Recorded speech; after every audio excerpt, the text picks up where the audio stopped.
The Bills' defensive end group will be one of the more intriguing positions to watch at St. John Fisher. Let's start with who won't be there. Von Miller, the noteworthy departure this offseason after the team released him back in March.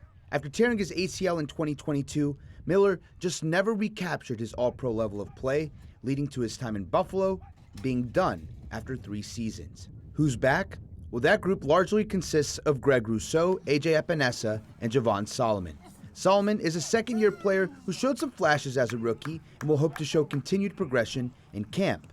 However, Rousseau and Epinesa are the key returners at the position. Epinesa, a solid and dependable player for the Bills, playing at least 15 games and recording at least 6 sacks each of the past 3 seasons. But it'll be Rousseau especially who will be expected to build off a career year last season. The former Miami Hurricane setting career highs in tackles, tackles for loss, forced fumbles, and tied his career high with 8 sacks. The Bills rewarded Rousseau this offseason with the 4-year, $80 million extension, showing their belief that the 2021 first-round pick can continue to develop into an elite-tier player on the edge. And who's new to the Bills' defensive end room?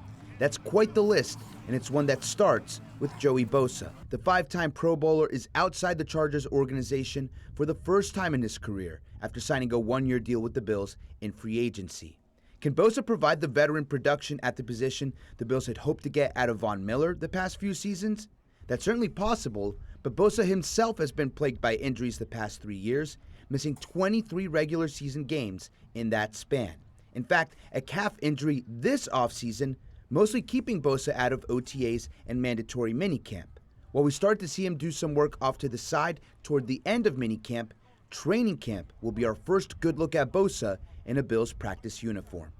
Another free agent signing comes in the form of Michael Hoyt. Hoyt provides the Bills with some interesting positional versatility, but before he can contribute, he'll have to serve a 6-game suspension for PEDs. And finally, what can the Bills get out of 3rd-round pick Landon Jackson this season? We'll have to wait and see, with the team reportedly placing the rookie out of Arkansas on the active physically unable to perform list just before the start of camp.